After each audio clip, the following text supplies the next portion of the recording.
to PowerBytes, the home of motivation, success, strategy, and of course, power tips from inspirational leaders who have so successfully shaped their careers and their destiny.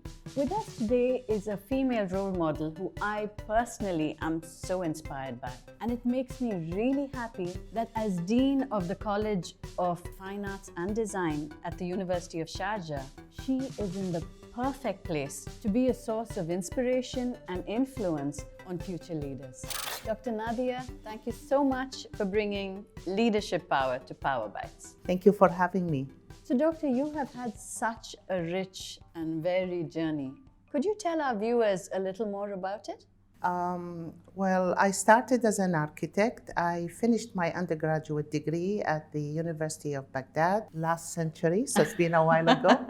And then I had the opportunities to study at MIT. I was really privileged to be accepted there. I spent a couple of wonderful years there, and then I completed my second master's and PhD at University of Pennsylvania. I completed my postdoc at University of Michigan, and then I moved through a number of teaching positions, totaling about 8 years at University of Notre Dame in South Bend, Indiana, University of Miami in Miami, Florida, and then finally University of Pennsylvania. I came back to my original department where I was in charge of the thesis graduate program. We had master's degrees over there. I had the opportunity for a leave of absence to come to UAE for 1 year. I was conducting some research, and I helped set up at the American University of Sharjah. We were working on the American accreditation, and as they say, the rest is history. I am now 20 years, actually this August I will complete 20 years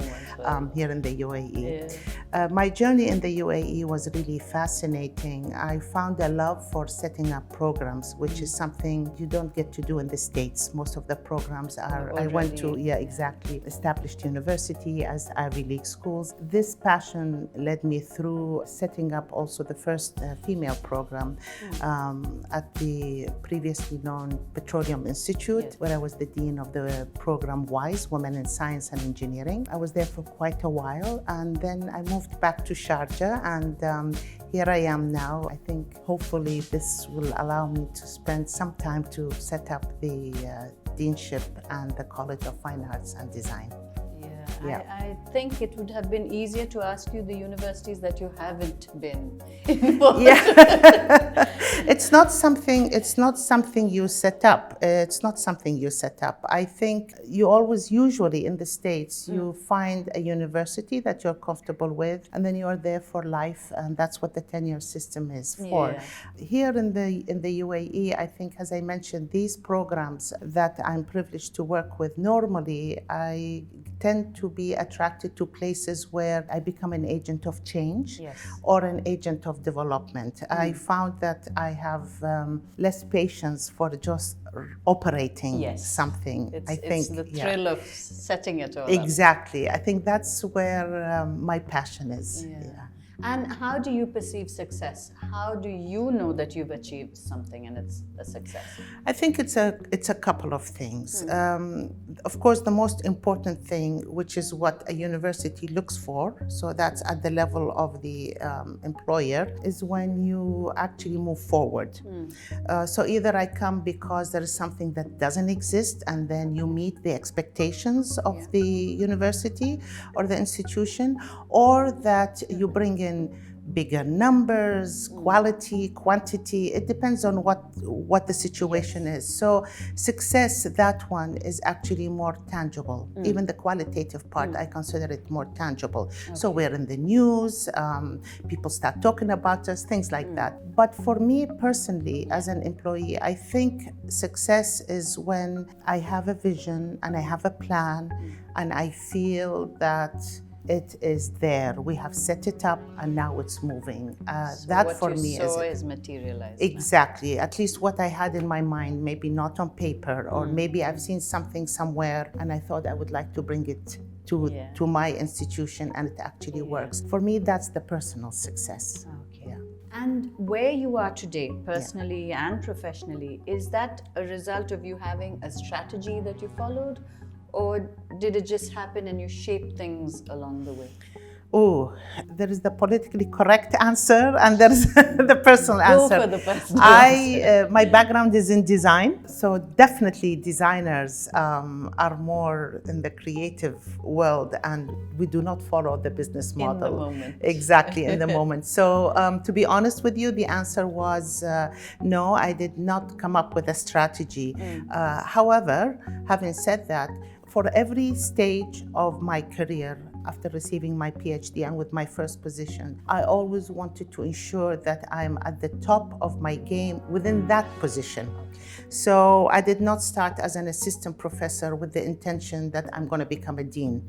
I came and became an assistant professor with the intention of becoming the top within my colleagues. Yes. And how it works, of course, it's different. In the States, the departments were quite large, but I have the opportunity to basically work with students, promote your students, do what you do well, and then that's how your reputation begins. I think it's a little bit dangerous if you jump and you're for Too me, fast. because what happens, you may stumble and fall because you see the ladder as being too high. I think if you just put it for the next step and the next step, first of all, it's more realistic, and then you can reward yourself faster. That's how I see it. Yeah. Okay, and then you're carrying this body of experience to Absolutely. every rung as you go. Absolutely. And experience starts, by the way, with everything. I have no problems going to do photocopies. I have no problem sending my own emails. I have no problems laminating the cover of a report. I think it's very important. Yeah. It absolutely is important to experience a lot of the tasks if you can do it. Also to set example for others to follow. I think that's very important. And have you ever given thought to what your legacy will be? I know every student who passes through this college is a piece of your legacy, but additionally, is there anything that you would like to live on long after you're gone? A lot of the leadership is not textbook. A lot of the leadership is about you working within the confines of your particular job. In my case, my legacy in the various programs that I left is, I can say, when I left, it was at the height of whatever it was. So when I left a PI, as I said, we had more female students. It got to the point where we had over 1,000 female students studying engineering and sciences, right? For me, that would be my legacy. Prior to that, in other places, I would say I set up something. So history of that place will say, oh, what were the milestones that my name would be perhaps associated with something, one of those milestones, if not more than that. I think for me, that's my legacy, because students graduate, and I appreciate what you said, but is it about students graduating, or is it about my alumni and what they have done? Then they can say back that I was able to influence them. Okay, let me put it this way. When I said every student who passes through this college is a piece of your legacy, Yes. the influence that you have on them as a person, Yes. that will continue to be carried by them and that's very shape their thinking is legacy. Well, that's very kind of you. Because If I can really touch and help students, as many as I can, if I can start with 10% of them, then I think that's a success. That's a legacy. I just received actually last week an email from a student in interior design that I was her senior advisor. I have not seen that student in 15, maybe 12 years, and she saw me on TV and she just sent me an email. For me, that is like, okay, And I've there done you something go. right. That's what I'm talking about. Yeah, I agree. Yeah. So, since we're speaking of the impact that somebody can have on your life, did you have any mentors or coaches along the way who helped you identify your strengths and your purpose? The concept of mentoring when I was going through my career wasn't really as, let's say, defined as it is today. However, I did have my PhD advisor who eventually became my mentor in the States. And by mentoring, again, I did not think of him as a mentor. He continued to be my advisor. In today's terminology, now when I think back, he was my mentor. It wasn't just about which courses to take. When I finished, he wanted to see my applications. He wanted to know when I was applying. When I got 2 positions, he went back and said, don't take this one, which has more money. Take this one, even though it was a postdoc. Don't take a position because that is a better university. It will sit better. He pushed me even before I graduate to start submitting to conferences. So by the time I graduated, my CV looked like I was quite established when I had just finished my PhD. Yes, I do have one, and I owe it to him because he really was quite, not strict, but direct with me. And I think that put me on the right track. Today I have mentors, but different types of mentors. It's not about the career, but about me being a woman in a position that doesn't have that many. So it's mentorship of a different kind. Yes. It's more about how to set up and succeed in an environment that's quite not used to having a woman at that level. The role will change according to where you are at each stage. Absolutely. So I say this because it's not like, oh, that mentor is not useful anymore, but the situation has changed, and therefore mentorship has to change as well. So in this extremely rich and varied journey, I'm sure there were times when things weren't going well or you felt like you're stuck. Absolutely. How do you pull yourself out of such times, and how do you keep yourself motivated? In academia, you do get frustrated. The circle is quite small and tight, unlike the industry. So when you are down, it's very important to bring yourself up and very quickly. You do get punched a lot, and a lot of times you have to bite your tongue. But I think when you're surrounded by youth, at least I have the luxury, you go out and see the students, and it reminds you why you are there. And this is not one of those, proper answers. It really is. So when I have 1,000 students around me, they're all ages 18 to 22 or maybe 16 to 22. I think that's the best place to go up, and that will pick you up. That's very important. There are other things you can do. I'm a multitasking kind of person. And so what happens when one thing goes down really bad, I tend to go and find something else where I know I'm good at, and that I will get a positive response or results very quickly. That will pick me up right away. It's very important, because to close the door, go to the desk and feel sorry for yourself, no one is going to knock on the door and cheer you up. Especially in what we do. Perhaps this is not the case in other industries, but I really think if a good manager and a good leader has a team, is responsible for a team.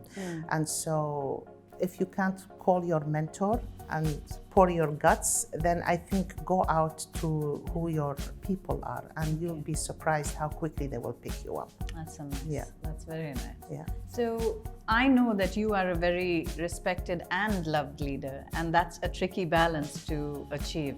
So what, according to you, are the qualities of a good leader? Rumors, I think. But thank you very much for the compliments. That's a first. I have not heard that one before. 2 things I stand by. Tough love. I'm very strict when it comes to deadlines, abiding by policies and procedures, things like that. But I also do it with passion, and I have no problems showing this to my team. They know when I'm in a bad mood, they know when I'm in a good mood. I think sharing what you feel and how you feel is very important, because they will respect you for that. If I'm always in a good mood, they're gonna think I'm a robot, right? If I'm always in a bad mood, then I'm a villain. And that's not true. They need to know that we are human beings as well. This will not belittle of me. It will not reduce the respect, the level of respect. But I think it's very important. My work ethics is quite high. And so it actually helps, because then they will feel bad. I'm always saying, I'm teaching as much as you're teaching. And if I can meet the deadline, then why can't you meet the deadline? Leading by that example. also always works. Leading by example. I think those are the two qualities that that I really have taken with me throughout since I was a graduate student. However, one thing I also found out now that I am in a more senior position is that you have to find the strengths of your team members. Sometimes they don't know what their strengths are. I love leading from behind. So I have one team member, for example, who has done a fantastic piece of work. Our chancellor said, oh, I would love to have this piece of work. I went to this team member. I said, guess what? The chancellor wants this. Could you please go ahead and frame it? And we're taking it. Then he comes back and he says, okay, take it to the, I'm like, I'm not taking it to the chancellor. It's your work. I will come with you, but I'm coming with you, but it's your work. I do get the credit. I'm not suggesting I'm doing it just for the love of it, but it's very important to recognize the team members because it's their work. It's not my success is only through their work. If I take credit for everything, everybody knows it's not my work. And funnily enough, research has shown that employees will take this kind of recognition for their work more than a salary hike even sometimes. It is. If you know, I can it's do just that things, when they feel they aren't seen, what they're doing is not seen, they lose their motivation. So totally agree. I think that's very good advice for all our... So Lydia, I think if there is one lesson, as I said, I don't have a background in management, but leading from behind, I found has been really, really very effective and very successful in running the work that I do here. I believe in that style of leadership, so I completely am with you on that. Good. And I think you must have found yourself quite often being the only woman in the room, because I can't call to mind too many female deans in this region. Correct. So how does getting to that position feel to you personally? This is a difficult question. When I was in the States, a lot of people said, oh, again, you're among the very few. And my background also, I'm not in theory and history. I'm actually in technology transfer, which is quite a male-dominated kind of topic. I learned early in life, you need to separate your professional life from your personal beliefs. Personally, I'm a woman. I will always be a woman, and I don't want to be a man. I'm very comfortable in my skin. Professionally, I'm neutral. I am an employee with a salary, and I do my very best. And I found along the way that there are women, and these are colleagues of mine when I was in the States. They did either one or the other, and it did not work for them. I managed to move here, and as I said, the good news was the UAE always supported women, so I didn't have to prove anything. You see where I'm going with this? My experience was good enough to actually put me on the... Do we do things differently? Absolutely, we do things differently as women. It's up to the institution to decide if that works or not. Not many institutions have found the need to basically diversify unless they are forced to do that. I don't believe just because we are fine arts. I mean, that actually our college is a good example. It's a college of fine arts, but they've never had a full-time female dean. When the assumption is that we have to have a female dean. You know what I mean? So the difficulty is not in the team. I think the team accepted me quite quickly. The problem is with the bigger team. When senior management, all of a sudden, they have to change how they do things or what they do. They tend to forget. So it was quite interesting. A lot of times they send emails, and I know it's for men only, but they don't say it. So I have to pick up the phone and say, are you sure that I have... Oh, no, sorry, this is for men only. For example, if they need to go prayer or something like that. I like those things. I like for them to wake up and say, oh, now we have a woman. We have to watch out what we send in an email. You know, these kind of things. But other than that, I think I've just been happy. I know when to push and when to push back, like push forward and then when to pull back. You have to play it very smart. But that's what we do in anything we do. I think we have to be smart. So there will be a lot of women watching now who are aspiring to senior roles in academia, like you. Would you have any advice that would help them on their journey? Yep. Just because you are a woman, no shortcuts. I think I mentioned earlier, I do photocopying, I do lamination, we move furniture together. I personally do certain things. You have to learn to do everything because when you get at a senior position, you have to know what it is you're asking your team to do. If you have done it before, then it adds to the value of you as a woman, that you are not there because you're a woman, but you are there because you are qualified. I haven't shared this publicly, but I was offered 2 positions in the States for full-time tenure long time ago. One of the positions said, oh yeah, we'd love to have you because we don't have many, it was a state university and they needed women with PhDs because that would add to the quota. The other university was a smaller university, private, so they don't have to move with the quota. I actually got quite upset with the state university. I said, you know what, just because you're telling me this is a quota, I'm not coming to your university because I didn't want all of a sudden to be seen as this token. You're ticking a box. Ticking a box and I'm a number, a statistics. And I think that helped me a lot, as I mentioned, because if you accept that, then you will always be assumed that the only reason why you're in this position is because you are a woman. You work very hard, you go through your PhD, you do everything, you do your publications, you do your teaching, you do your service to community and society. So why not be seen as equal?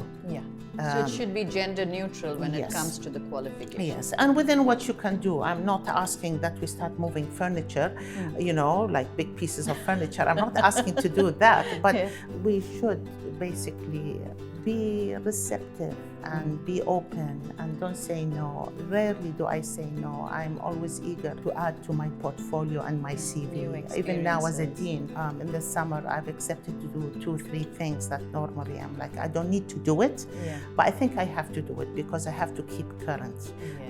Don't, once you're there, you sit and say, okay, I've arrived. Upgraded. Absolutely. All the time. No, you always have to be current in your CV. So MIT, I mean, that's the dream for so many.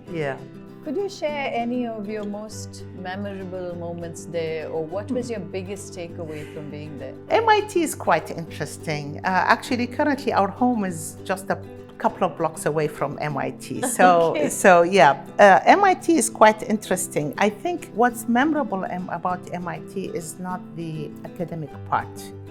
What's memorable about MIT is the softer part of MIT that people don't know about until you become a student there. I'm laughing because I just remember 2 things and everybody's gonna laugh. I remember rolling out of bed in the morning because of course we are up working until 12 and 1 in the morning, and then rolling out of bed and the main lobby of 7070 Massa, which is the main lobby to MIT, they had the donut kiosk and coffee. And it was the cheapest place for us to buy the stickiest, the most unhealthy breakfast. And that's what I remember. I'm like, thank God for that place because you are so tired, you can't even move a few. It's the convenience, you know, of having that breakfast. I remember the children, they used to run cartoons marathons to break the routine in our life. So I remember going to these things. So for 24 hours, they would actually play Sylvester and Tweety, Tom and Jerry, things like that. Those are the things that actually... Oh, wow. Who would think of that? Those are the things. These are my memorable moments because as a graduate student, I also did my work in another university, as I mentioned, but it's not the same. They add something to make sure that we are grounded. And for me, this is being grounded because our labs are open, our offices are open 24/7. The Baker Library upstairs under the dome is open 24/7. Even New Year's and Christmas, it's open. So, I mean, these are just conveniences, but these are my memorable moments of MIT. How do you maintain the balance? Yes, and I hope to bring this to our college. I think campus life is very important. I mean, they do a lot of things that normal universities do. So there are student clubs, groups, they even fund. If you come up with a crazy idea, student life would fund something, but that everybody does. So what's different about MIT, they're really quirky in that sense. And I'm talking when I was a student, I'm sure they're more quirky now than they were before, Oh, that is really, remember you heard this on PowerBytes. Dr. Nadia, thank you so much for your time. It's been a real joy talking to you. Thank you for having me. If potential students or anyone who's interested in knowing more about the College of Fine Art and Design would like to get information, where would they find this? I think the easiest way to do this is to go through the University of Sharjah website, to go online. And we're actually just now also updating our new pages. And we're available. We're a small college. We welcome you to even visit because our facilities are quite unique. And when you see the facilities, you'll understand what makes us different. Yes, the traditional architecture alone immediately makes exactly. it. So we do have we have a wonderful building, we have wonderful facilities, and it's quite different than what's available in other colleges around the UAE and the region. So welcome everybody. Thank you so much. You're welcome. You're welcome.